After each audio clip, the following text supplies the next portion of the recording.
And let's get going. Right, good afternoon, everybody. Thank you for bearing with us. We've had a few technical hitches, but hopefully the rest of it should be plain sailing, and we're going to have some fun this afternoon. First of all, a big thank you to everybody for joining. There's over 50 of us on this call, which is fantastic.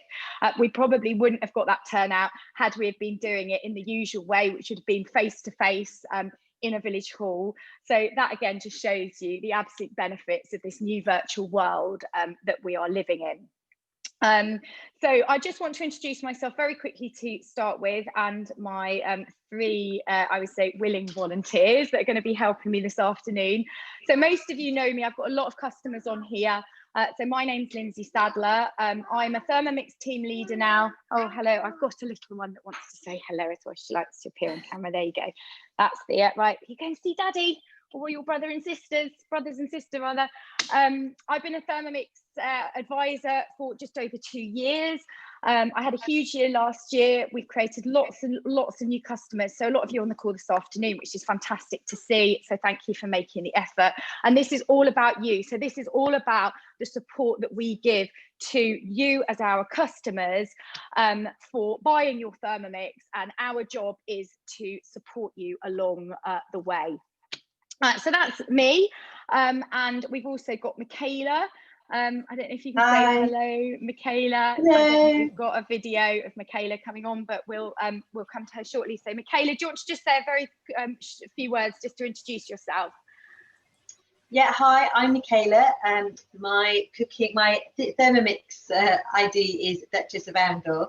So I've been a customer. I was a Thermomix customer for 2 years, and then last summer I signed up as an advisor, and I'm loving it. I was meant to be looking after the family during lockdown, and I needed something extra to challenge me, so I set up the Duchess of Andor and gone strength to strength. I'd like to say thank you to my customers, and obviously I've got a couple of new customers on here this afternoon, so thanks for joining, and I hope you find it really interesting.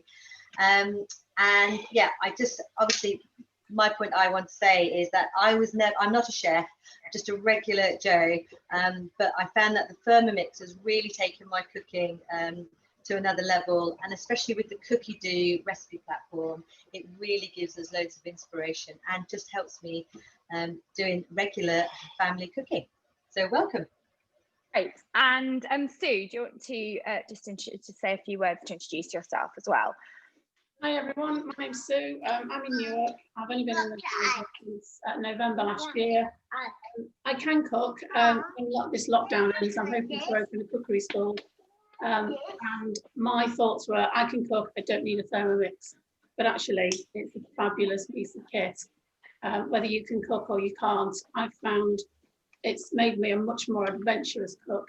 I eat things that I would never have bothered cooking myself, and all the store cupboard things that you can make, like the stock paste and the spreads and the chutneys and things. It's fantastic. I love it.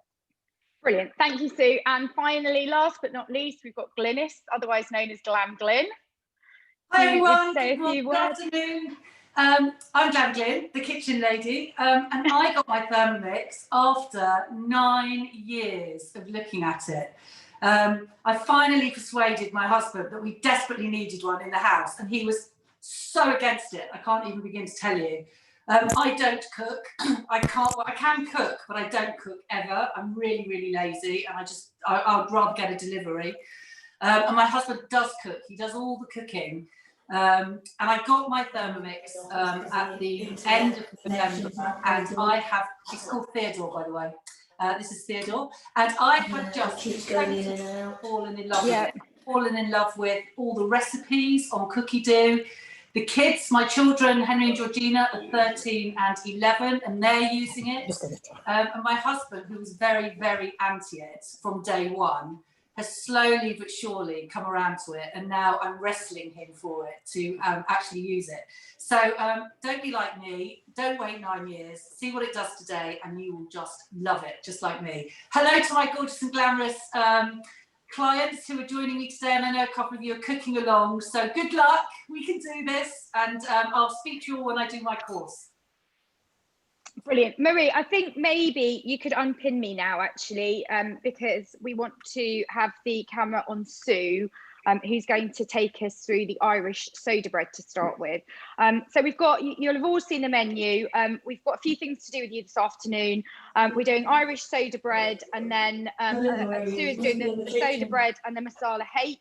We've got Michaela doing lemonade and the dukkah lamb meatballs, which sound really exciting. And then we've got Glynis doing the banana ice cream with a salted caramel sauce, 5-second traffic light salad. And I'm just going to finish up doing the carrot cake energy balls. So if I come off pin, which that should have happened, if we can just go across now to Sue. Sue, if you can take over now and start showing us the soda bread. Okay, will do. Right, the soda bread, if you've never made it before, it's a really simple bread. I can't see Sue.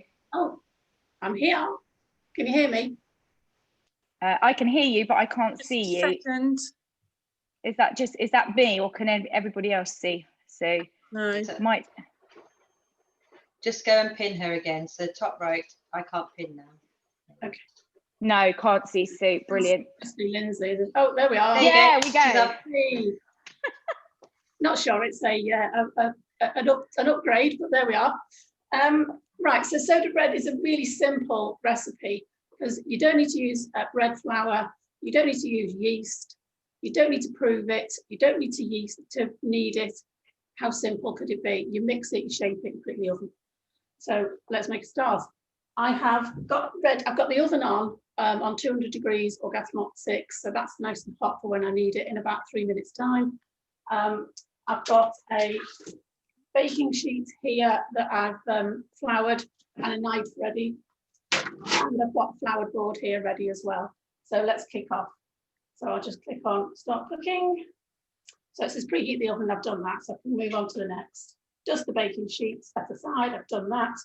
So it needs 250 grams of plain flour and 250 grams of wholemeal flour. I've already got these pre-weighed in here, so I'm just going to put it straight into the mixing bowl. And also in here, I've got the bicarbonate of soda and salt.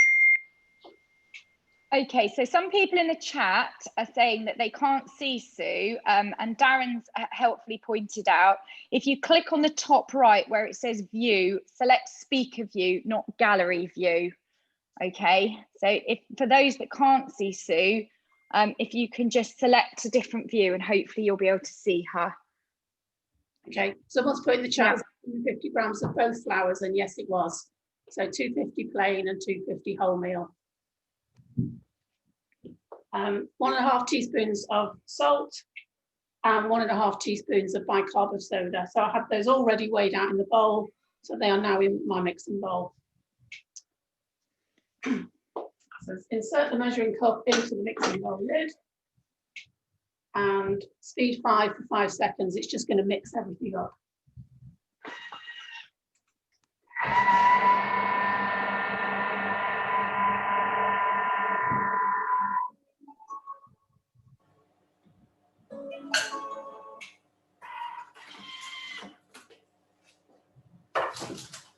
And now I need to add 450 grams of buttermilk. Again, I've got this pre-measured out. The buttermilk is what creates the reaction that makes the air, that makes the bread rise. So you've got it reacts with the bicarbonate of soda. That's why it's called soda bread.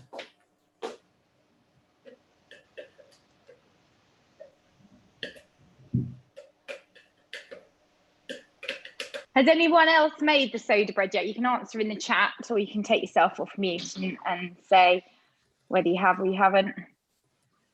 The speaker's on, so I can hear everything you're saying on the phone speaker. Okay.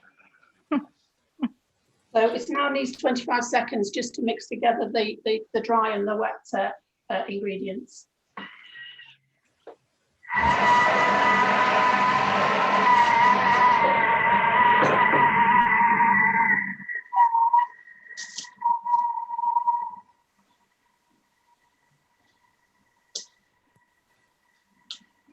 I love watching other people cook rather than me.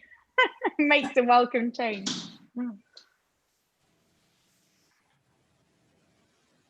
So somebody was asking, I think it was Susan was asking about the quantities. Susan, this is a cookie dough recipe. So if you just look up Irish soda bread on cookie dough, you'll find the exact ingredients and quantities that you need. So there we go. There's the dough looking lovely. Okay.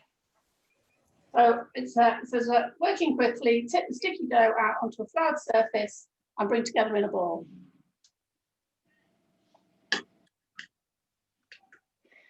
It's going to be a get your hand in job. So if the customers want to follow the recipe themselves, then you can just open up your cookie dough app whilst we're cooking. And of course, then you can have a look at the steps of the recipe that are required if you want to have a look at the recipe alongside the advisor that's cooking.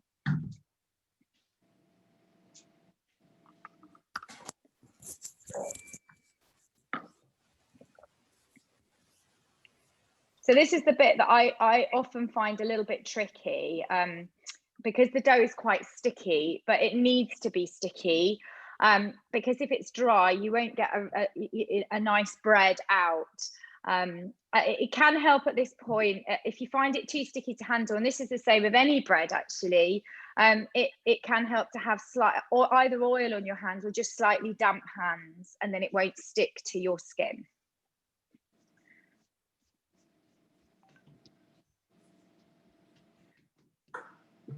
I'm just going to wash my hands. Okay. Yep, that's fine. Now we've just had a question on the chat.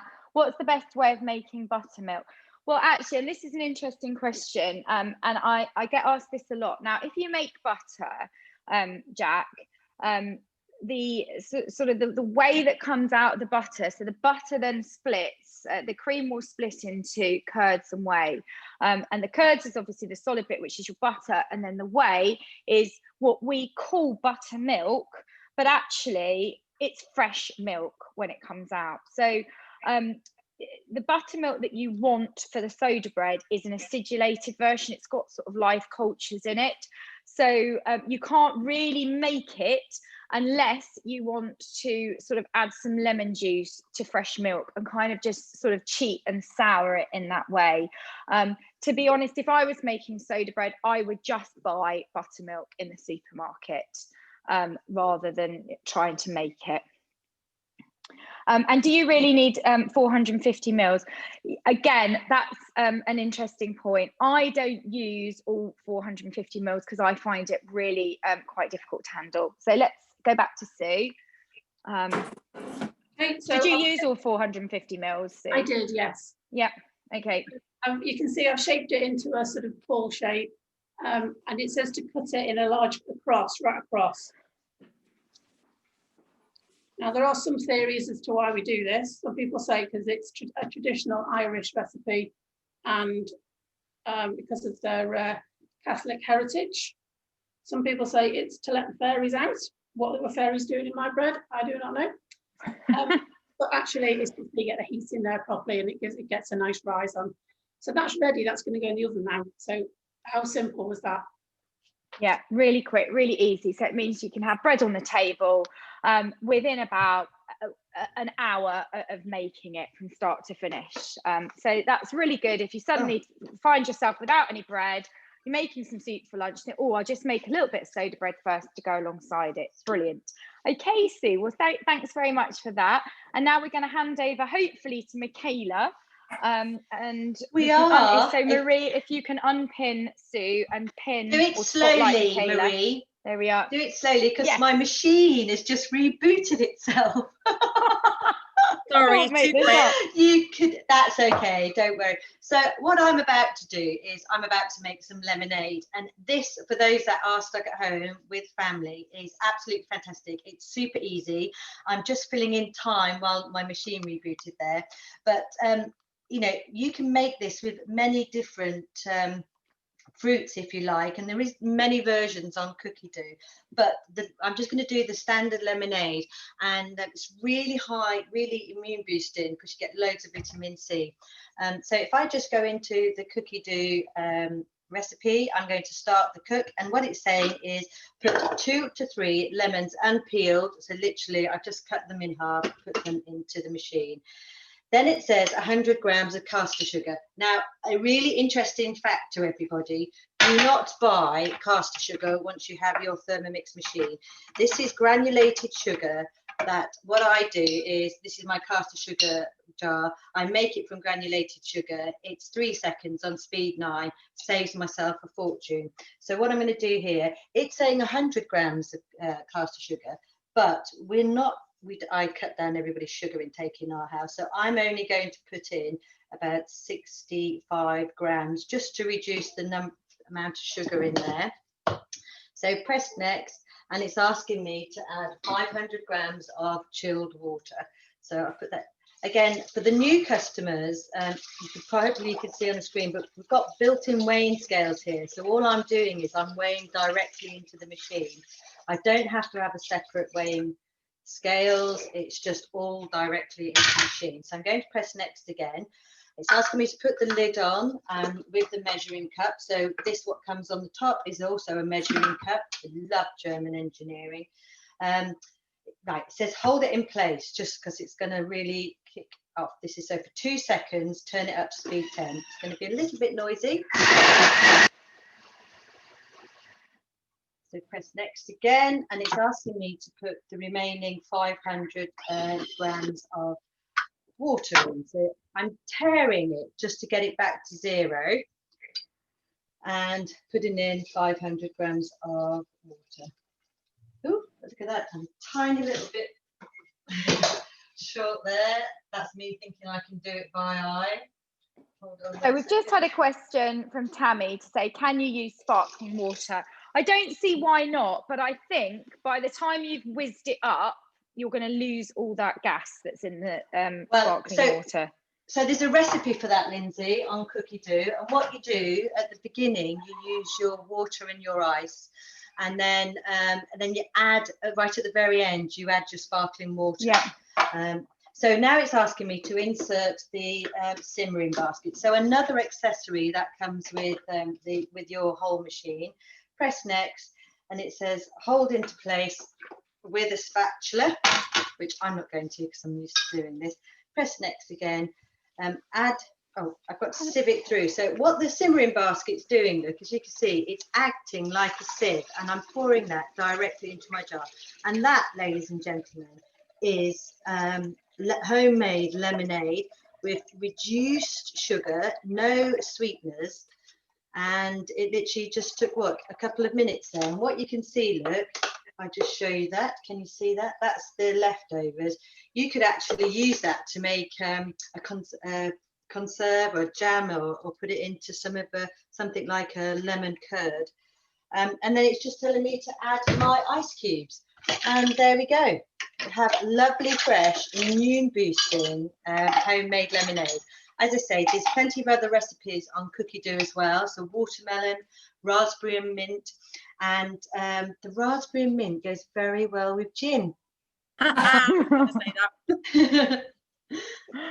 Thank you, Michaela. You can tell that we've done that a few times before. That was brilliant.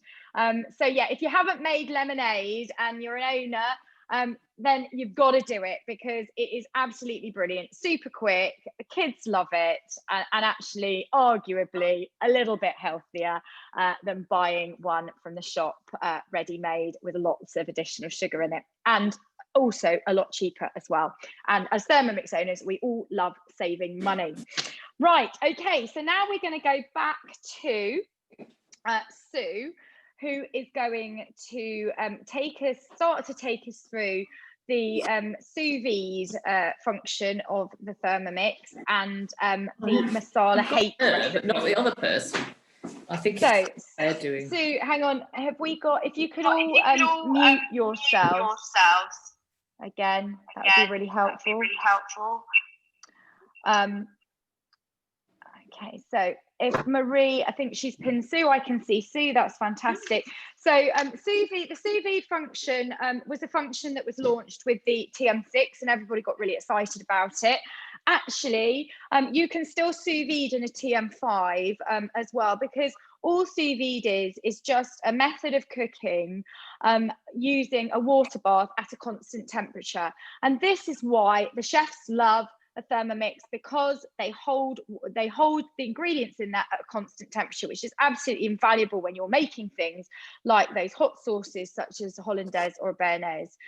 So the sous vide function is something that you can even do with a TM31 actually. It just so happens that on the 6 we've got an automatic mode for it. So again, and the 6 is all about that ease of use and the convenience, so it just makes it easier for people. So Sue, are you ready to start the recipe? Fantastic. Yeah. Thank you very much. Okay, do you want to pin me to the centre? Should be. I've just about managed to get the bowl washed out from all that sticky dough. That's why you should always have 2 bowls, everyone. Indeed. Right. Can you see me in the centre of the screen? Yeah. Good. Okay. First thing we need to make is the masala paste. So the rest of the thing you do is asking for a tablespoon of coriander seeds and a tablespoon of cumin seeds. I've got these here ready measured out. So they go in the mixing bowl.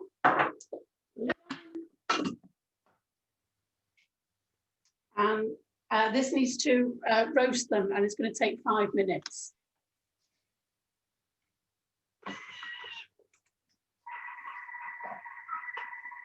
So it's toasting them at 120 degrees. So I don't know if you want to talk amongst yourselves for 5 minutes while it does this. Well, we're going to actually, whilst that happens, we're going to move to Glynis actually, who is going to take us through the beginning of the salted caramel sauce.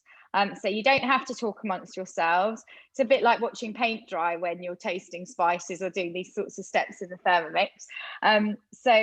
Let's move across to Glynis. If Marie can spotlight Glynis for us. You've got me! Yay! Brilliant. I'm so excited. I'm just beside myself. This is my first ever cookery demonstration. I never in a million years thought I would be doing a cookery demonstration, but this is why I bought this. It's absolutely fantastic. So I hope you can see my screen. So I just want to take you through the beginning of the banana ice cream with salted caramel sauce. I'm making ice cream. It's amazing. So I've already told on my phone that I'm going to be cooking banana ice cream with salted caramel sauce today. So I've just gone into the screen and I've gone into my week, and this has told me, Theodore's told me what I'm cooking today. So I think you'll find I'm cooking some Greek yogurt later as well after this demo. But I'm going to choose my banana ice cream. And all I have to do is press start cooking. Easy peasy lemon squeezy. That's if it works. If it works, yeah. Hold on. So, and all I have to do is follow the instructions. This is why I love it, because I am not a cook. So, and every single time I've done something like this, it's come out 100%. So fingers crossed, it'll do it today. So 130 grams of unsalted buttered diced. It even tells you what to do with the food. So I'll put that in. I've been working this morning and my husband's been commis chef, so I am a very lucky girl. And then I just press next. 250 grams of dark brown sugar. Ta-da!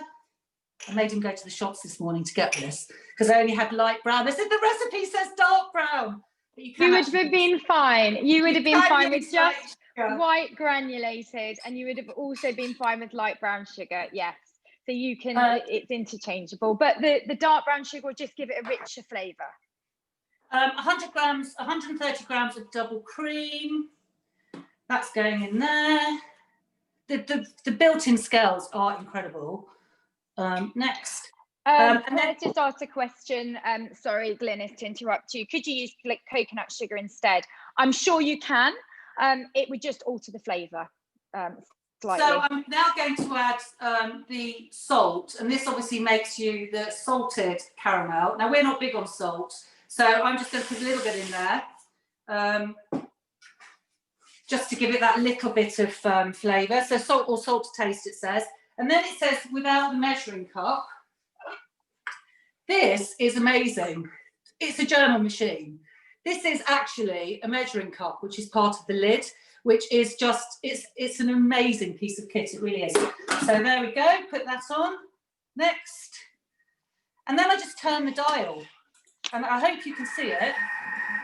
It's now going to cook for 7 minutes, and in 7 minutes time, I am going to have the most amazing salted caramel sauce.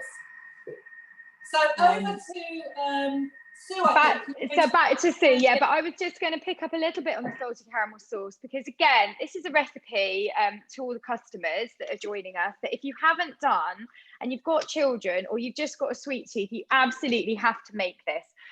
Because it goes so well on ice cream. You can have it on waffles, you can have it on American pancakes, you could just have it over bananas, you can serve it with a chocolate brownie, you know, you can do so many things with this, and this is an ideal example of a sort of a store cupboard staple that you can make up, and it will sit quite happily at room temperature for a little while, or you can keep it in the fridge, but it will harden in the fridge, and it is just so easy to make, so you really don't need to go buying it with all the added rubbish that you would find, and it also will help you reduce your plastic and your waste consumption as well, because you are not buying unnecessary bottles of caramel sauce and storing them in your fridge. I was blown away how easy it was to make. When you gave me the recipes that I was going to cook today, I nearly had a heart attack. I was like, I cannot make salted caramel sauce. Well, that was it. I've made it. It is just the most amazing piece of kit there is. And I have no regrets about buying this. My husband was very adamant that the novelty would wear off after about 2 or 3 weeks. I use this Thermomix about 2 or 3 times a day. And so far, there hasn't been a day that I haven't used it. I have no regrets whatsoever. And I am so pleased I bought one. I really am. Oh. And it saved us money as well. It has saved us money. And from an environmental point of view, it's also saved our recycling, because we've got literally half the packaging that we had when we weren't using one. So from that point of view, it's really good as well. Brilliant. And don't forget, you know, with your Thermomix, you can make other sweet sauces as well. You can make things like your curd, so fillings, lemon curd, lime curd, passion fruit curd, even orange curd. So as I said, the salted caramel sauce can be used over ice creams, profiteroles even. So if you make profiteroles and make choux pastry in Thermomix, again, choux pastry, I've done it at a demo. It's so easy. And it's the sort of thing that a lot of people would find a bit off-putting. It's quite technical to make choux pastry, but actually in a Thermomix, it's really easy. And that is what this machine is all about, just sort of demystifying the cooking process. But even if you're into cooking, like I am, and like a lot of you are on here, and we've got a trained chef on here as well, Darren, who is a Thermomix advisor too. Darren has used a Thermomix in his professional cookery business for 8 years, and he loves it because it acts as a little sous chef and just helps him make processes and cooking a bit easier. Okay, so right, we're going to hand back to Sue now, who is going to, hopefully now that the spices have been toasted, it's going to make the rest of the curry paste for the Masala Hake recipe. Okay, before I do that, I have 2 things to tell you. One is I've made the caramel sauce, and it's very nice, but on a chocolate digestive. Oh. They were both in the cupboard, and I was mooching around looking for something. I thought, oh, that's dangerous, and it is. You make the profiteroles, crack your eggs into a bowl before adding them into the Thermomix, because if you do it over the top and you drop the eggshell, it will end up in the mixture. Yeah, very good idea. Right, so the spices are finished toasting, and it's going to be now, so still with the measuring cup and the lid still in place, and it's going to grind them up. So just click on next. So yes, it wants a minute at speed 10, so that'll be a very noisy minute. So I might just click on mute. Yeah, click on mute, and then I'll just explain a little bit more about the recipe. Yeah. So Sue is doing the Masala Hake. Now, I've done this recipe. I got very excited when I first realised you could sous vide with a Thermomix. It was one of the first recipes I did. I didn't have hake, and actually I don't believe Sue's using hake today because she couldn't buy it in the supermarket. Sue is using cod. I've done it with salmon. You could even put it on chicken breasts and just marinate the chicken breasts in it. So lots of people think that sous vide is a really sort of chefy term. So if you go to posh restaurants, there will undoubtedly be something sous vide on the menu. All it means is that it is cooked in a water bath at a constant temperature. The benefits of doing it is that and generally you would do it with something like meat or fish. It produces really succulent meat. So I've sous vide'd fillet steak, venison, all sorts of things. And you can actually sous vide eggs. You can sous vide fish, as we're doing today. And you can sous vide fruit. And it's quite a sort of a fun thing to do. It's just a different style of cooking. And what it means is it keeps that food at constant temperature. So you don't end up with a slightly toughy or chewy result. If you're doing something like sous videing a steak, what I would do, it's not a great color when it comes out because it's only been cooked to about 55 degrees to ensure that it's all pink in the inside. But I would just finish it in a pan and just glaze it in a pan with lots of butter, and then it will look beautiful and brown and caramelized on the outside.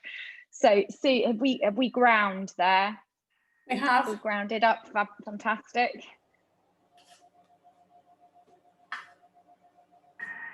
I'm just using the spatula to clean off some of the powdered spice from the lid. So now we need to put all the other ingredients in to make the marsala paste. I've got everything in here, so I'll quickly run through what the screen is telling me and then dump this in because everything I know is in here.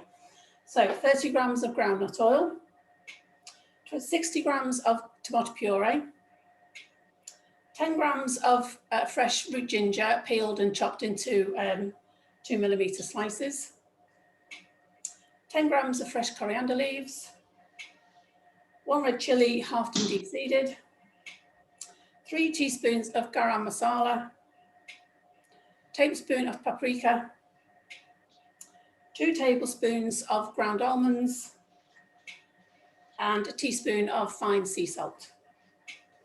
So all that's going in with the spices. Oh, it's like being on Saturday Kitchen, isn't it? It's already prepared. In it goes. Fabulous.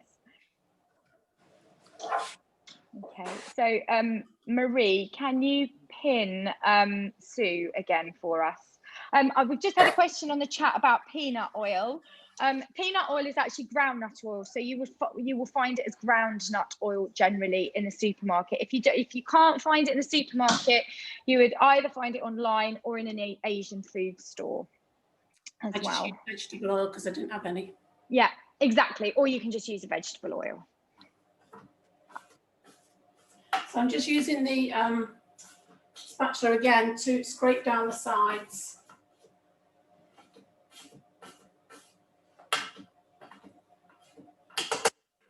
I'll just show you. You see, that's what the inside looks like. Yeah, I mean, so easy to make a curry paste like this. It's almost too easy, isn't it? Really, just chuck in the ingredients and blend it all up together. And then it wants 15 seconds again at 40 degrees. I'm guessing this is going to cook the paste. Well, just warm it through, I think, just for 15 seconds. Okay, so let's just wait for that. Have any of you attempted sous vide yet? Oh yes, let's go back to Glynis, who's desperately trying to show us her sauce. It's finished. I'm so excited. So, it's Wait. Oh, Got you. Am I in? Is she there? Yeah. Yep. My sauce is cooked for 8 minutes, and I will show you what it looks like. If you can see, look at that. How amazing is that? That looks amazing. Caramel sauce to die for. Ready for my banana ice cream later. You can't contain your excitement, can you? I'm so excited. Glynis, are you going to lick the bowl after that? I am. Just going to turn the video off. Brilliant. Okay, so should we go back to Sue? Sue, if you can talk, and then it should pick you up on the video.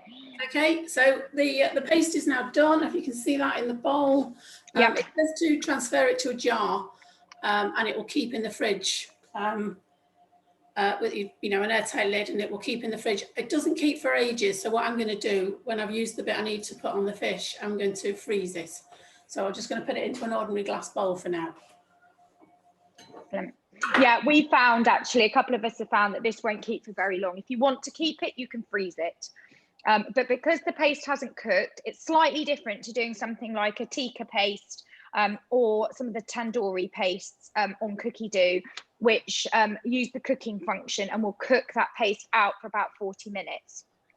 This one is just a raw paste effectively, so it doesn't have the storage properties of the cooked paste, but there's no reason why you can't freeze it if you want to obviously keep the leftovers and you're not going to be using it reasonably quickly. So let's have a look at the chat. So who's done the sous vide?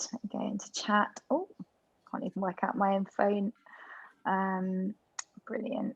So Josie said, I've done the fillet steak sous vide and will never cook fillet steak with another method. My husband bought me a vacuum sealer after I first go with the immersion methods. Yeah, brilliant. So you don't actually need a vacuum sealer, but Sue's actually going to show us the method in a moment, so that you don't have to buy a vacuum sealer. But obviously a vacuum sealer will just make it a little bit easier for you. Can you change the hake to chicken? Yes, absolutely. Or to salmon. Yeah, you might just need to play about with the cooking times and the temperatures, because the chicken would need to be cooked to a higher temperature, Emma. So really, if I'm sous videing chicken, and Darren will probably correct me here, but I wouldn't cook chicken below 75 degrees. So I would want to sous vide at about 75 degrees to make sure it is cooked through. Fish, you typically tend to sous vide around 50, 55, or what are we doing it at? Are we doing it at 50? It's Masala Hake at 55. Yeah, so if you were going to change the recipe in that way and deviate from the cookie dough recipe, you would just need to look up the timing guides and the temperature guides for other meat. Okay. Right. So hopefully, so what Sue's doing now is she's just going to put in the water into, are you cleaning it out or just going to put in the water that we're going to use the sous vide with? Yeah, absolutely. That's what I would do. Save on the washing up, save on your time. Yeah. So we're going to use the kettle function now to heat that water up to 55 degrees. Okay. And while she's doing that, are you going to just put the paste on the fish and seal them up in the bags? Yeah, and then we'll switch over to Michaela again. So I've got my fish here. Again, I couldn't get hake, so it's only cod, I'm afraid. As for in Europe, don't want to hake in these straitened times. But I'm going to spread the paste. That's just to do it on one side, not on both. So I'm using my spatula.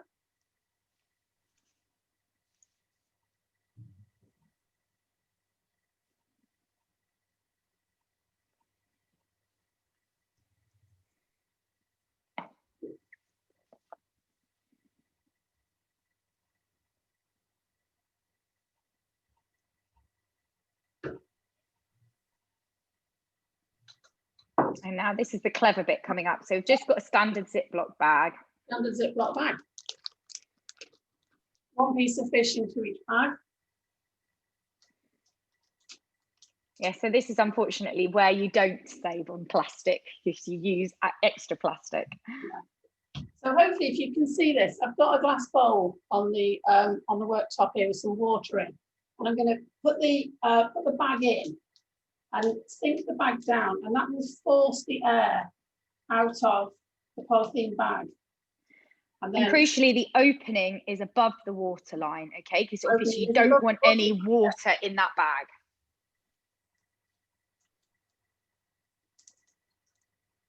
And that will just create the vacuum. The fish is clinging to the polythene because there isn't any air in there.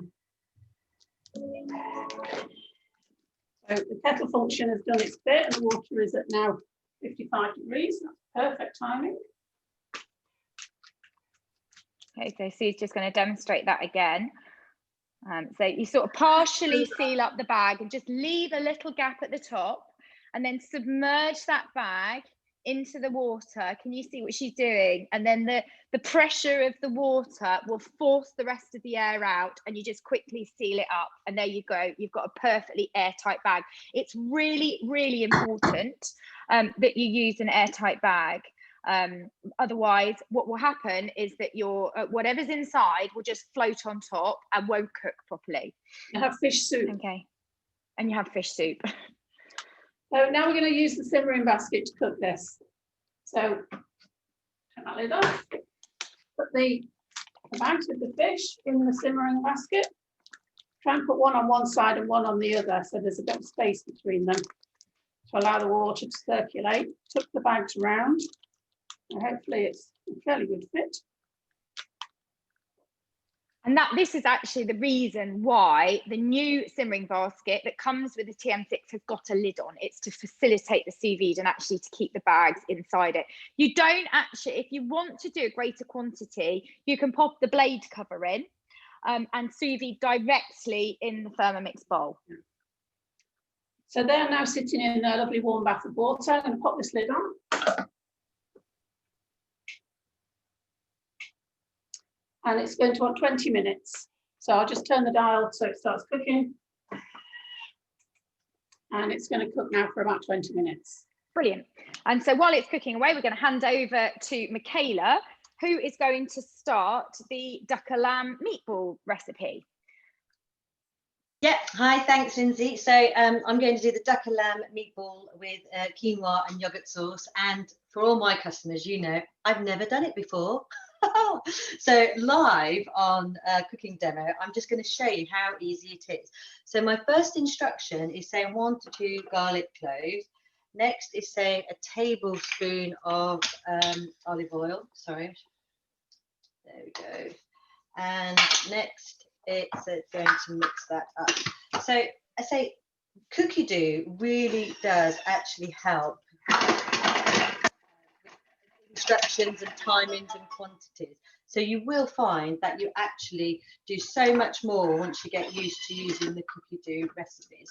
Right, so I'm just going to scrape that down. That's what it's saying to do. Press next, and then it's asking me to add some fat-free plain yogurt. So guys, this is my own homemade yogurt too. So I'm quite annoying, aren't I, really? No, honestly, it's so easy. Since I having my Thermomix now, I have normally 2 lots on the go. This is a cooking one because it's just in a bigger jar. Or I have some nice, lovely little yogurt pots. Cooks overnight. There's no baddies in this whatsoever. It's literally a bit of starter from my last yogurt and then a long life milk that I use on the fermentation function overnight. And I have lovely thick set yogurt. Obviously, with you having no baddies in here, you do have to eat it a little bit quicker because there's no preserves. But it's great. I have mine unsweetened just because I like to be able to cook with it as well. And we use fruit or honey to sweeten it as you prefer. So the next instruction is asking me to add some sea salt. So I'm just going to give that a twist in there. And next, put in a bit of ground pepper. Oh, look, Alexa's chatting away in the background. I've always got some company in the kitchen. So have I. There's always a child that makes a guest appearance. We've already had one. I'm fully expecting the other 3, although they're going to be disappointed because they're only going to get carrot cake energy balls this afternoon. They all want to go to Glynis's, don't they? To that absolutely. Right, so that's. So here we go. And what that's telling me to do now is transfer that to a bowl. But effectively, I have now made a homemade Greek-style yogurt. For the benefit of time, I'm just going to pop this over here and I'll decant that later. And I'm just going to go straight to my second bowl. And benefits of having 2 bowls. I like the second bowl plug, Michaela. I mean, it is saying rinse and mix, and maybe what you can do with the pre-clean function. So what I would have to do is go into home, go onto the functionality and select pre-clean if I was using the same bowl, but I'm not. I'm going straight to my second bowl. Now it's asking me to add 25 grams of blanched hazelnut. So I'm just going to go straight into that. I want to do a blatant plug for Refill Revolution in Anvil. I get lots and lots of my stuff without packaging, weighed directly into my jars from Refill Revolution. And that's fantastic. There's more and more of these shops popping up. There's actually one in Grantham that you can go in and just take your own containers and buy things like all your nuts and your seeds and your dried fruit without any plastic packaging. So now I'm going through all the spices and herbs. So here we said I've asked to add a little bit of oil. It's asked me to add 2 teaspoons of cumin, seeds pressed next, 2 tablespoons of coriander seeds. So what I do is I literally just take some of these herb bottles down to Refill and just get it weighed up. I do think some of the supermarket now stores are also doing the same as well. So the next one, it says 1 teaspoon of sesame seeds, and the next ½ teaspoon of black peppercorns. Well, I don't have black, I've got pink. I like a bit of colour in my life. There we go. Alexa, please be quiet. Lovely. And next, ¼ teaspoon of dry fennel seeds. So here we go. I have to say, when I first started, my pantry was quite bare of products, of the raw ingredients, and it's over 2 years I have actually built up a nice collection now. So for new customers, don't worry about the fact that you've probably not got half the ingredients. There is several recipes that sometimes repeats it, and there's some with less ingredients. And my advice would always be go for the ones with the less ingredients when you're first starting out. And then as you get more confident, you will build your pantry essentials. So ask me to put the lid on. This is going to toast that now for 5 minutes. So I think what it's asking me to put it on to just the stir mode and 120. And in the meantime, it's going to ask me to chop up and actually toss some carrots in mint, crushed garlic, and some olive oil, which I've already done. So that's probably me done for 5 minutes if you want to go over to the next. Brilliant. And Michaela, when it finishes, if you can just grind it up as well, so you don't need to wait for us to watch you grinding it up. But things like the dukkah mix, you can actually use the Ottolenghi does a fantastic dukkah. So you could just use the same sort of process or method rather that Thermomix uses, and then swap out various ingredients. So if you don't have hazelnuts, you can use a different type of nut. You can follow a different chef's recipes. So don't feel that you are restricted just to the Cookery recipe. You can play about with the ingredients and quantities, and it won't tell you off for doing so. Okay, so now we are going to go back to, I think it's Glynis actually, for the traffic light salad. Which is a super simple salad. So Maria, if you wouldn't mind just spotlighting Glynis for us. Again, one of the joys of owning a Thermomix is making this sort of stuff within minutes. Who would go to the bother of chopping this up, grating it all up if you didn't have a Thermomix? I certainly wouldn't, but it makes healthy eating just so much more accessible and easy. I can't believe how many, as I said, I don't cook. I can't believe how creative I've been with the different salads that I've made. And Boxing Day, which was meant to be with the family, but unfortunately we were in tier 4. But I made on Boxing Day for our little buffet, Brussels sprout and cranberry salad, and it took a matter of seconds. I'm making traffic light salad today. But a firm favourite in our house is the broccoli, red pepper and pine nut salad, which again, I think it takes 7 seconds to make once you've prepared it. But my commis chef has prepared everything for me, so I will show you how to make a traffic light salad in a matter of seconds. So, and all I have to do is follow the instructions, which is brilliant. So I've come out of my old recipe. So it said you're about to start a new recipe, quit your active recipe, yes. And it's asking me for 200 grams of carrots. Now, I don't even bother, Richard's chopped these beautifully, look. I don't even bother to peel the carrots. I just give them a good old wash. All the vitamins, minerals and nutrients are in the skin of the fruit and vegetables, so I never ever peel them. So 200 grams of carrots. Press next. 200 grams of red peppers. Next. 200 grams of broccoli, and you just need to cut them into smaller pieces. 150 grams of apples. There's nothing worse than chopping apples, but there you go. Just have to quarter them. 30 grams of sunflower seeds. Like, obviously you can use any seeds. The other day we used pumpkin seeds because I had some left from my multi-seed bread that I made by myself. You can use any seeds. So this is sunflower seeds. And then 25 grams of olive oil, which I have already measured out, but obviously you just reset your scales each time, which is, I can't tell you how brilliant it is. So that's the olive oil going in, a little bit under there. Whoops, lemon juice. Now, the good thing about lemon juice, I haven't done it here, but if you've got a lemon, just put this up here, and you want to squeeze without using a lemon squeezer, you just squeeze it on here.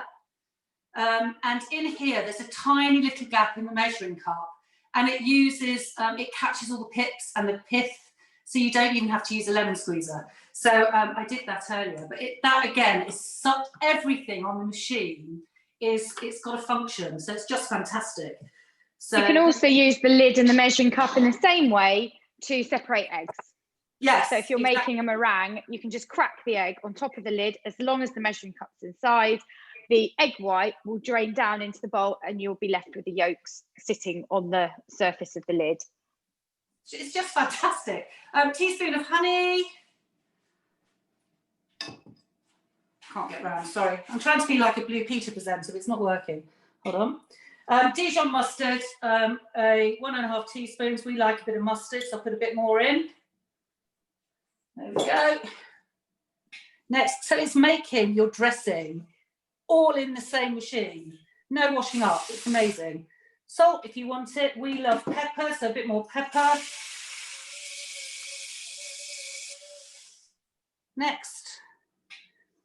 And then you just insert your measuring cup into your mixing bowl lid, put the lid down, and then it's going to do this in 5 seconds.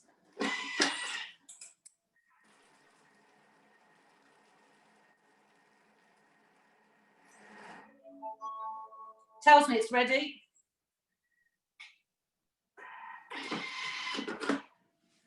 And there you have the most gorgeous and glamorous traffic light salad. Let me just put some in for you so you can see it.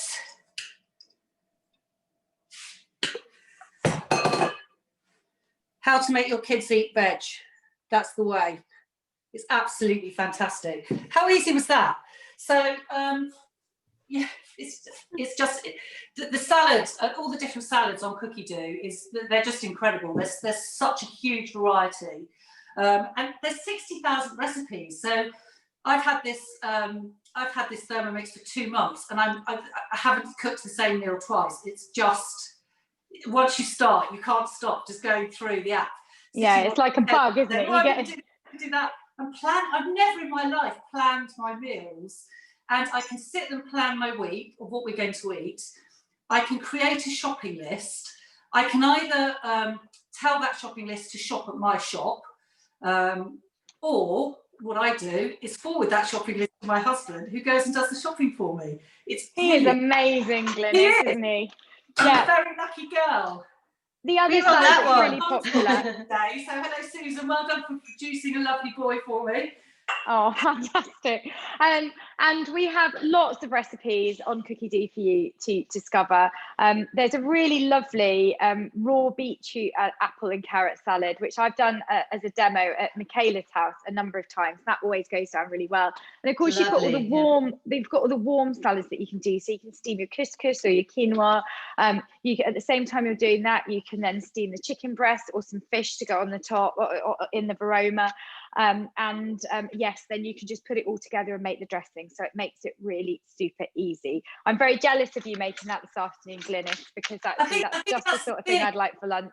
I think that's the thing. Most people tend to make a salad, but they'll either buy dressing or they have to make it separately. Whereas this just does it all in one for you. And I think that is just genius. It's fantastic. Yeah, and we've got Anne, I've just seen her on the chat saying brilliant, she's going to make this. So she's got a very old TM21, and you can even do, I mean, you can do it in the old machines. As long as you've got a Thermomix, you can do something like this in 7 seconds.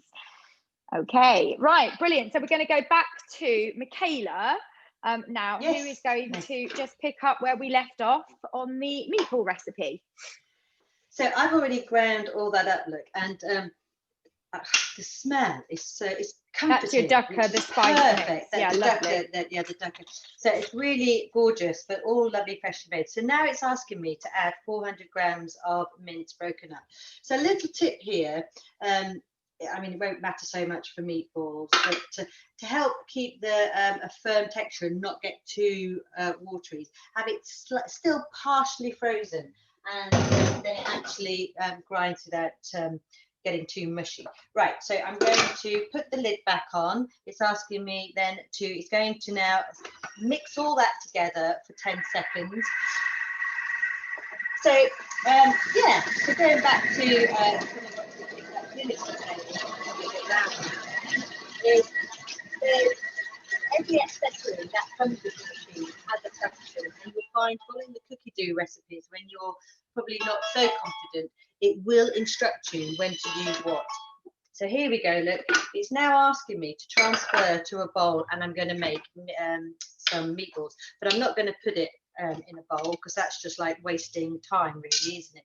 So all I'm going to do is I am just going to put it straight out onto my work surface, and what you'll see here is, there you go, and it's asking me to make meatballs into a 3 centimetre shape and arrange on the varoma tray. So I put the courgettes in there earlier. I've now put the tray on top. I'll put this over here, and then just going to do one shot. Is literally, that's probably slightly bigger than we need it. There we go. I have an issue with size, don't I? Is that 3 centimetres? Lindsay would be saying to me, get your ruler out. Yeah, absolutely. I think there we go. So there we go. Look, I'm now just going to do the rest of that meat and then pop it onto here. So yeah, and then I'll put and this then I'm on going to take over. Yes, so I wouldn't actually be telling you to get your ruler out, Michaela. I'd be telling you to get your weighing scales out. Weigh that entire, know how much that weighs, and then divide it into the number of portions that the recipe says. She would. That's what I do to my children, and that's why they all hate me for it. Okay, right, now finally it's over to me to do some cooking. This is a really new experience for me, actually, running a demo without doing much cooking. But it's been lovely. I think it's just really interesting to see different advisors with different backgrounds, different experiences. Some, really experienced cooks, others not so experienced cooks, but all of us with a real passion for this machine, which brings us all together. Yeah, Jackie and Simon say, great homeschooling maths class, absolutely. And getting the, and home ec too, or food technology as they call it these days. So I'm going to make the carrot cake energy balls, which I wanted to make this afternoon actually, because I am on a sort of a healthy kick this January. So lots of you will know from the group that I'm doing Veganuary. I'm also trying to shed a few pounds that I gained in the last lockdown, where I basically spent the whole lockdown drinking. As soon as lessons had finished at about 3:30, 4 o'clock, out came the gin or the Prosecco. This time I'm not drinking at all in January, but I'm distracting myself by making plenty of like really fun new recipes to try out. Carrot cake energy balls is one of these recipes I have actually done before. And these energy balls, or bliss balls as they're called, are really good when you just fancy something sweet. but you don't want to have chocolate or sweets or things with lots of refined sugar. So they just satisfy that sweet urge. So there's lots of recipes on Cookie Do for energy balls, bliss balls. You can have a look at them. I often do the hazelnut and chocolate ones as well. I've done them at demos. They go down really well. They taste just like Nutella. So let's press start cooking. So we're going to put in 100 to 120 grams of carrots. I don't know if you can see my screen. Let me just bring you a bit further forward. Okay. Can you all see me? Yeah, there we are. Okay. So I'm going to just weigh my carrots straight in. So I've already peeled them and I've just cut them up into chunks. So they're going to go in. A few little bit extra. Then I'm going to grate them all up. So put the lid on and we're going to grate those carrots for 3 seconds at full 7. So again, if you're going to be doing these by hand or with another type of food processor, you wouldn't do it in 7 seconds. It would take an awful lot longer than that. That's grated them all up. So it now says transfer to a bowl and set aside. Okay, so let's pop those into a bowl. And of course, I've got my 2-year-old who's just come in and said, Mummy, I want to come up. Okay, Daniel, can you just take her out, please?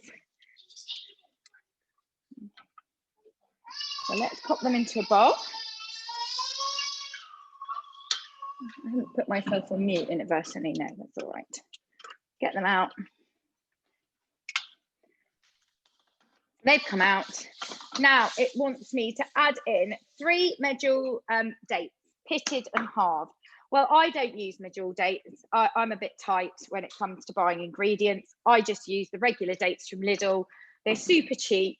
They're really soft and gooey. In my opinion, they're as good as a medjool date, and they're $1.29 a bag. So in they go. 3, so halved. And then 4 dried pitted apricots. So here we go, just some dried apricots are going in. 2 tablespoons of applesauce. Now you can make the applesauce yourself, actually. If you were going to make the applesauce, I would just follow a recipe on Cookie Do. Let's just pop in 2 tablespoons of the applesauce. In it goes. This is just a jar I actually bought from France. It's apple and pear, as it happens, because the applesauce I had in the fridge, I discovered yesterday, had gone a little bit mouldy. So I didn't think I would use that. Although that might admittedly be good for my digestive system. 2 tablespoons of maple syrup. Now, I did have the maple syrup, but I have a husband who, unlike Glynis's, is very fond of putting things away rather than getting stuff out to help me. So yes, it's gone back in the cupboard. I will just get that back out again. So let's put in 2 tablespoons of maple syrup. Now I'm just kind of, I'm not going to guess at that. I'm going to put my scales on. I know that a tablespoon weighs roughly 15 grams. So I'm going to put in about 30 grams of maple syrup. And again, I mean, if you wanted them slightly less sweet, you could just reduce the syrup quantity down. So you have full control over all the ingredients that you put in a recipe. A teaspoon of vanilla extract.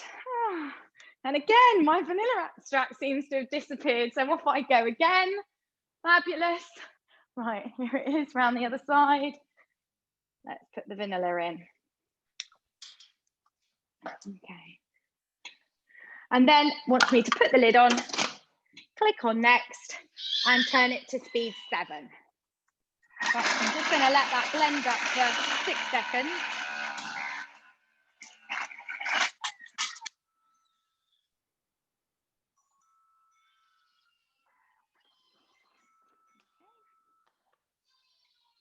Now 80 grams of oats, so they're going to go straight in. I have actually got these weighed out. Yep, my scales tally with my good old set of old-fashioned weighing scales. 30 grams of coconut flour. Now this coconut flour I've had, it was actually went out of date years ago. In fact, one of my neighbours actually gave it to me a few years ago. So she bought it once, used it to try and make a cake. The cake was awful and she just couldn't see a need for it. So did I want it? Plus it was going out of date. That was in 2017. It sat in my cupboard and I use it, you know, I'm still using it. So absolutely fine. It's a dried product. So let's put in 30 grams of coconut flour. Ooh, a little bit more.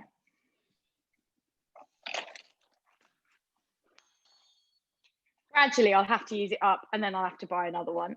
Half a teaspoon of ground cinnamon. Now, I've not been quite as organised as some of the other advisors on here, although I did get a little teaspoon out. It's probably been put away. There it is. I'm going to put in half a teaspoon of ground cinnamon. Okay, click on next. So you can vary the spices alongside your requirements. 1/4 of a teaspoon of ground nutmeg. Now I am only actually going to put a little bit of nutmeg in here because I think I put in too much when I did this last time and I didn't like the taste of it, even though I'm a nutmeg fan. And then 1/4 of a teaspoon of ground ginger. So these are all the spices that you would use if you were making carrot cake. So this is going to taste very, very similar to carrot cake, but it's just going to be a healthier version. So the reserve grated carrot, so here's the carrot, that goes in. And hopefully the oats in there and the coconut flour are going to bind it all together. And then what I'll do with these, once they're formed, is I will store them in the freezer.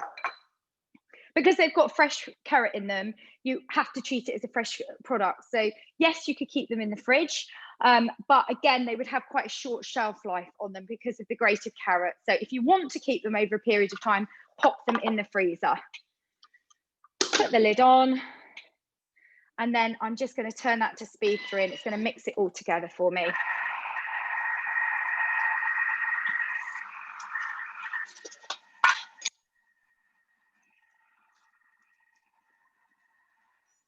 That was a very sedate pace, actually. Speed 3 for 7 seconds. Let's have a look.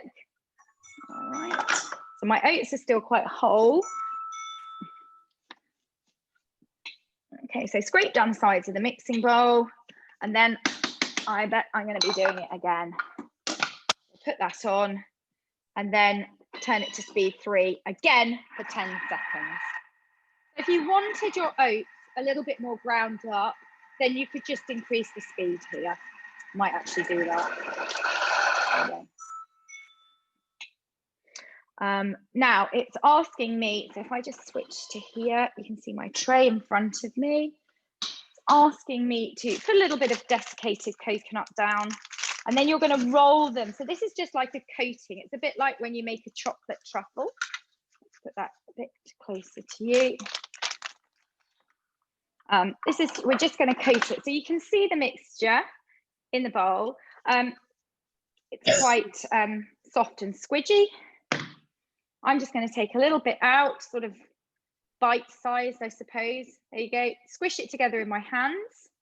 And then I'm going to roll it in the desiccated coconut. Now, if you wanted to, you could chop up some nuts, some pistachio nuts, or hazelnuts and put them on, or walnuts if you wanted to coat in that. Some people will coat their energy balls in things like cocoa powder. So if you were doing the chocolate and hazelnut energy balls, you could coat them in like a cocoa powder. But there you go. And actually they do look really lovely, don't they? It's a sort of a healthy snack. So that is the carrot cake energy balls. And I will just show you, I did put it on the group this morning, but I made a slightly different version of these this morning, but set them into bars. So these are the cocoa or cacao and orange bars. Can you see them just in front of me? They're a bit like the naked bars that you buy in the supermarket. So these were just made with dates, with cashew nuts, with some maple syrup and some orange peel. And I also put some orange oil in there. I ground it all down in the Thermomix. It took a matter of seconds. And you've got these beautiful little bars, again, that you can use as snacks. And I would probably freeze them as well if you're not eating them straight away. But it's infused with orange. You've got this beautiful flavour of chocolate and orange together, but you've got it without the guilt. It's actually a lot better for you than eating a Terry's chocolate orange, which I will be doing in February. In celebration. So there we go. So all I'll do whilst everybody else is working away is just make up the rest of the energy balls. And then we are going to go back to, where are we going to go back to? I think we're going to go back to Michaela, aren't we? At this point in time, to show us, has the quinoa cooked, Michaela? Not yet. It's still Not yet. cooking. We Okay. just go. So I think go over to the ice cream. Let's go to, well, or we could go to Sue. Has Sue's hake finished? It has. Fabulous. Well, let's go to Sue so Sue can show us where she's got to with the hake. So the hake is cooked and I've taken it out. What I did, because the steaming basket was in the mixing bowl, so you use the spatula. It's got this little notch on for lifting out the hot basket, and I put it onto this tray here because it just seemed like a really simple place to put it so it could drip. And then I cut the bags open, and here's the hake, all done. So that's going to be a dinner tonight. Your dinner tonight? Yeah, I didn't cook the rice that is included on here. I think when later today, I'm going to do the steamed basmati rice on here because that's really nice. Yeah, love it. Go on, sorry, Sue. All right, I was going to say, bread, done. Oh, look at that soda bread. Yeah. And how long did you bake that for? How long did you bake that for, Sue? Was that the 45 minutes? About 37 minutes. Okay. Yeah. So it looks beautiful. So you're going to have a lovely meal pre-prepared tonight. Yeah. So there are advantages to cooking in the middle of the afternoon, aren't there? Yeah, and look, I'm the kitchen tidy look. Well, I'm done. All I've got to do is steam some rice and I'm done. Yeah, fantastic. Okay, well, thank you for that. And I don't think Michaela's will have finished yet. So why don't we go back to Glynis in the time being? And Glynis is going to show us how easy it is to do a frozen banana ice cream. Peter, I've got Peter's, I know she's cooking along with me for this. So take your bananas out of the freezer.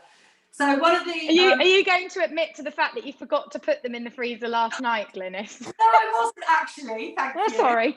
I did actually forget to put my bananas in the freezer, and surprise, surprise, the commie chef, when I came down this morning, had chopped them up and put them in the freezer for me. So they've been in the freezer since 8 o'clock this morning. And it basically says, just when you've made the caramel sauce, take the bananas out 10 minutes before you're going to use them. I did a dress rehearsal of this. I could not believe how amazing this was. So get your bananas. So I'm just continuing with the recipe. So it says there's 5 or 6 bananas in this recipe, all chopped up. And I just put them into my bowl. Next. And then you have to insert the spatula, which also this Thermomix comes with so many gadgets. It's incredible. This spatula, I don't know how I lived without this spatula, but you put it in there and it's got it can't fall through because it's obviously German and it's amazing. So put that in there, and then I've got 30 seconds. Turn the speed to what they say speed 8. So you just turn the dial to where it tells you to stop. And you move the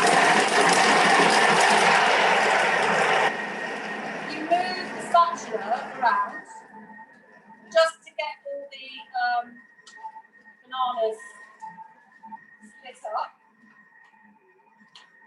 I can feel it's getting harder and tougher as I go along.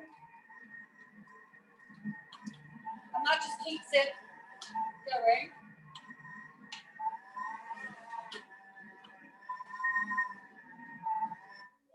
So there's no cream or anything in this. It is just bananas. And lo and behold, banana ice cream. It is incredible. So let me just take some out, and it's full on amazing. Just pop that in there like that. You can also do this with other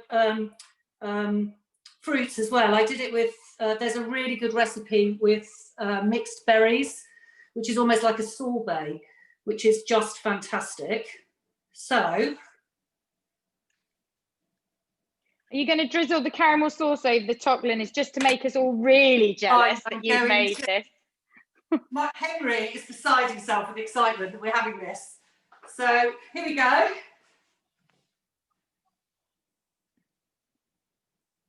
That Oh, is look at that. the quickest and easiest dessert you'll ever make.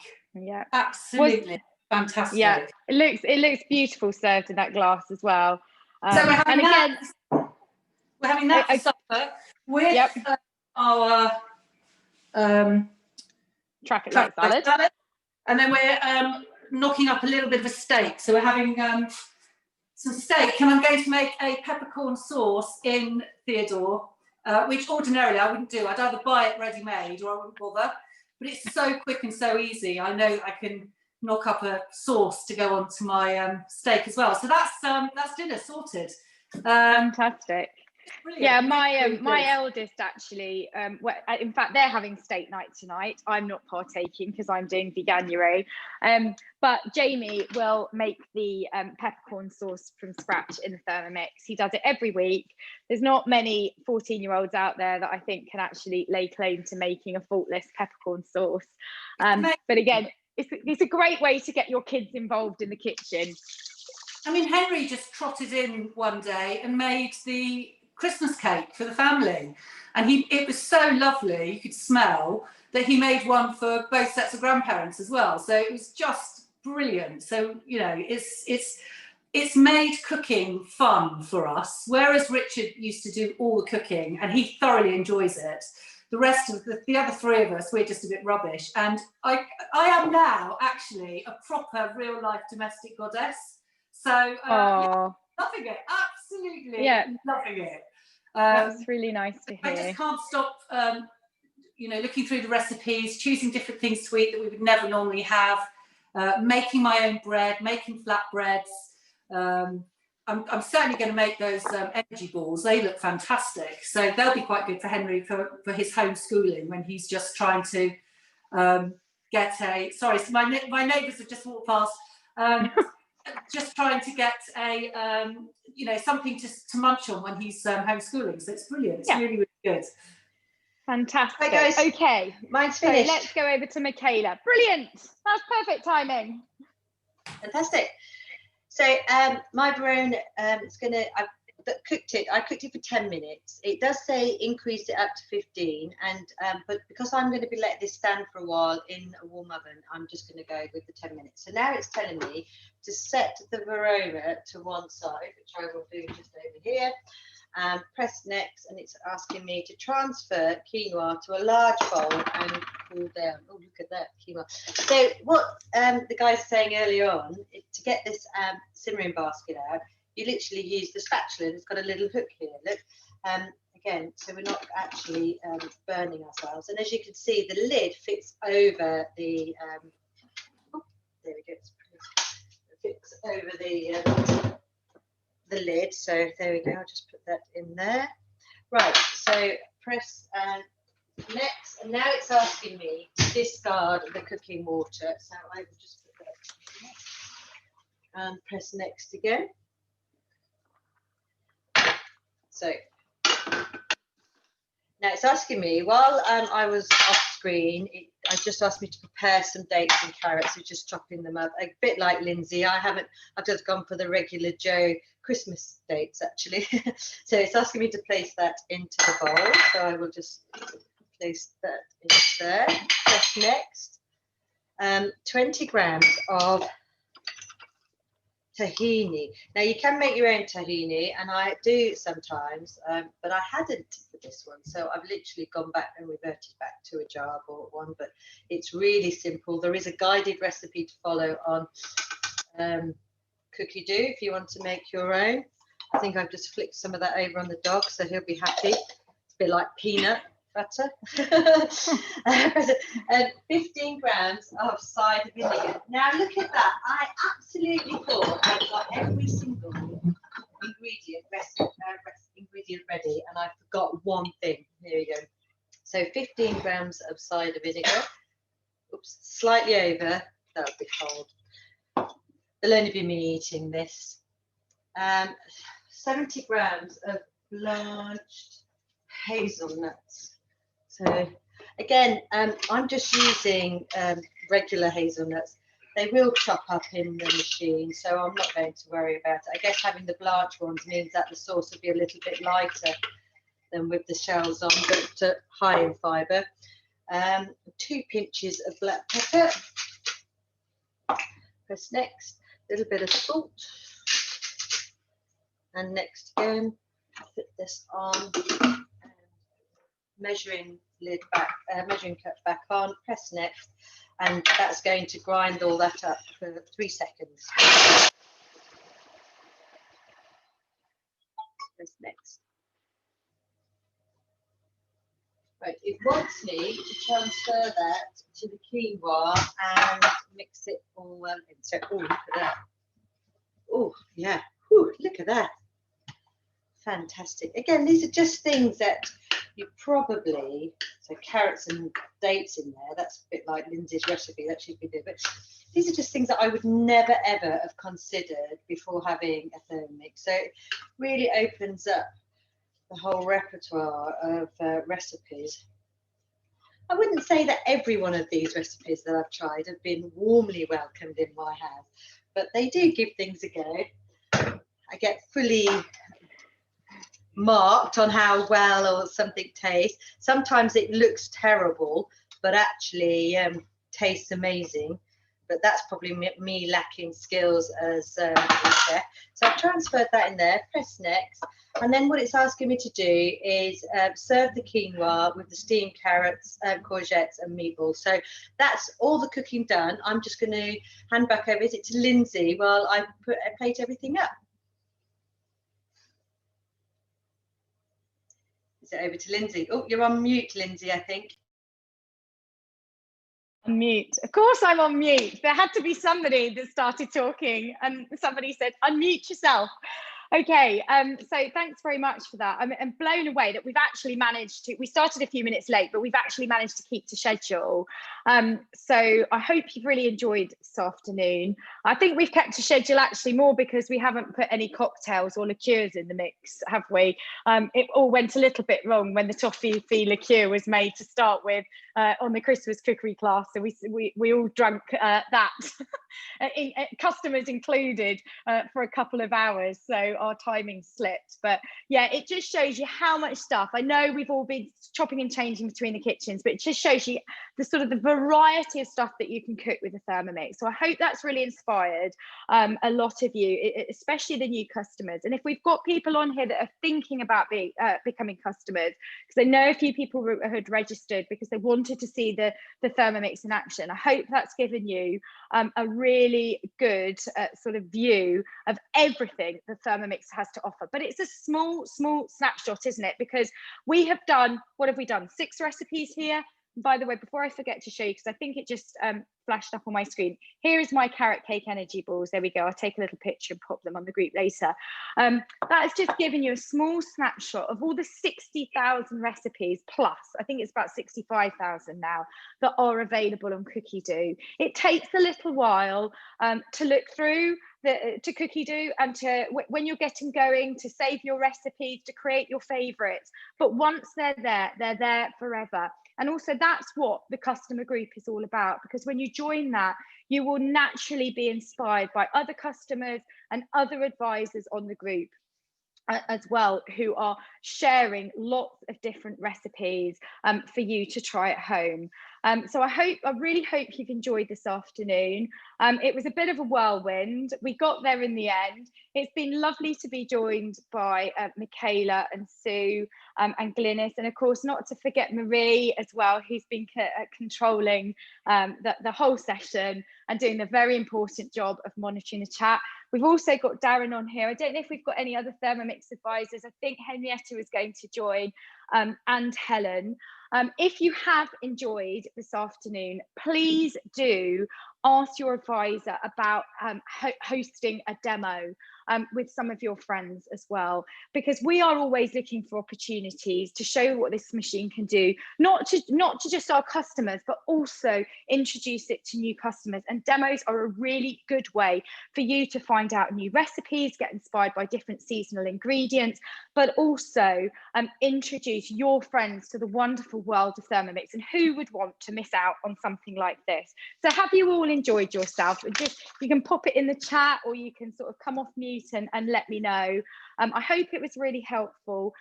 Don't forget as well, we are always looking for advisors to join our team. So and often customers will join as an advisor to earn themselves a second Thermomix for free, because you can earn a Thermomix for free with 4 sales. So if you're looking to get a second Thermomix and don't want to pay nearly £1,200 for it, do have a think about joining as an advisor, making 4 sales, and obviously earning your Thermomix for free, because there's only one thing better than 1 Thermomix, and that is 2 Thermomixes, or even 3. I'm going to email you all a little feedback form as well, just so that you can give us your sort of views on what went well, what didn't go quite so well. We're always learning when we do this. We're not professionals. This is a very different world for us now. It's great fun. I do feel like I'm on Saturday Kitchen and I've got my guest chefs with me. I think it also adds a little bit of drama to see the Thermomix in other people's houses and see it used in just a lot of different contexts by experienced cooks and by inexperienced cooks as well. For me, you know, the biggest benefit of the Thermomix, it was something a customer said to me in the week, is that it just gets that, it just takes a lot of the pressure and the stress out of cooking. So when you're working your way through a recipe, you don't have to be constantly thinking to yourself, oh, where am I up to? What do I need to do next? And go back to that recipe. And if you've got sort of walked away and done something else and then come back where it's cooking, you have to sort of review and think, oh, where did I get up to? The Thermomix does it all for you through the guided touchscreen. And it also does it so that somebody else can just pop in and take over where you've left off. So if you are doing, if you need to go out, you need to pop out suddenly, or you want to go and have a shower, then whoever else is around, as long as they can read, they can operate the Thermomix. So it can just save you so much time and bring so much joy into the cooking process. So I think, have we covered everything? Should we all show, if we can all show sort of, oh, let's go back to Michaela to show the finished dish. So we've got the meatballs all laid out, you've got the yogurt sauce, you've got the steamed courgettes all dressed.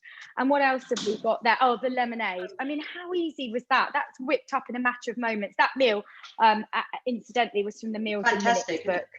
Yeah, Meals in Minutes. And it really was minutes. Quinoa is so, and you know what, because you've got the carrot and the dates in there, it adds so much texture to that quinoa. So your anti-quinoa people would love that, because it's got a lot of texture in it.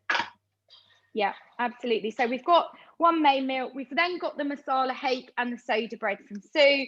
And we've, of course, got the delicious salted caramel sauce and banana ice cream. Has it all been eaten yet, Glynis? Or unfortunately, yeah, the boys are watching the rugby next door and they sniffed the Thermomix making the finishing noise. So unfortunately, I cannot show you the finished salted caramel and a banana ice cream, but it's gone down very well. And they even knocked on the door and said, please, can we have some more caramel sauce? So excellent. Yeah, okay, oh, that's brilliant. And of course, well, I'm not sure there'll be many takers on my carrot cake energy balls, but I am going to have a little nibble of them myself, just see what they were like. Yeah, just like a healthy carrot cake. Okay, so has anybody got any final questions for us? It's 15:31. Michaela is going to be so impressed because we all wanted it to run to time this afternoon, despite the technical hiccup. And so, yeah, if we've got 56 people, I think, still on the call. So if anybody's got anything to say or would like to leave some feedback from us, we are going to be doing, this is one final thing, actually, we're going to be doing a Valentine's Day cookery class in 2 weeks' time. So that's Saturday, the 30th of January. We've got Darren, who don't know if Darren's on camera, if he wants to give himself a little wave, who's going to be doing one of his signature recipes, which we're really excited about. So it's an exclusive recipe, which isn't on Cookie Do, and you will get the opportunity to see how a professional chef uses this machine. So if you are free on Saturday the 30th, please do join us again. And hopefully it will be as slick as this, and it will give you some ideas for Valentine's Day as well. So I hope you've enjoyed it. Please complete the feedback form that I'm going to send you. Let us know what you thought about it. And if you've got any other ideas as well for demos that we can do, please talk to your advisor and send them through, because this is what we love to do. We love to cook. We love to show you what it's all about. We love to help you get the most out of your machine. So thank you very much. Bye-bye. Bye, everyone. Thank you. Bye. Okay, bye, everyone. Bye. Thanks for joining. Bye. Thank you. Very good. Bye. Oh, thank you. Oh, advisors, you can stay on if you want to, and we have a little chat afterwards. So team. Thank you. Thank you very much. Thanks, Thank you, Sue. Thank you. It was great. See you soon, Marie. Brilliant. Marie. Bye. Bye. Wait for everybody to drop off. Okay, I'm going to just stop the recording. Stop. Yes.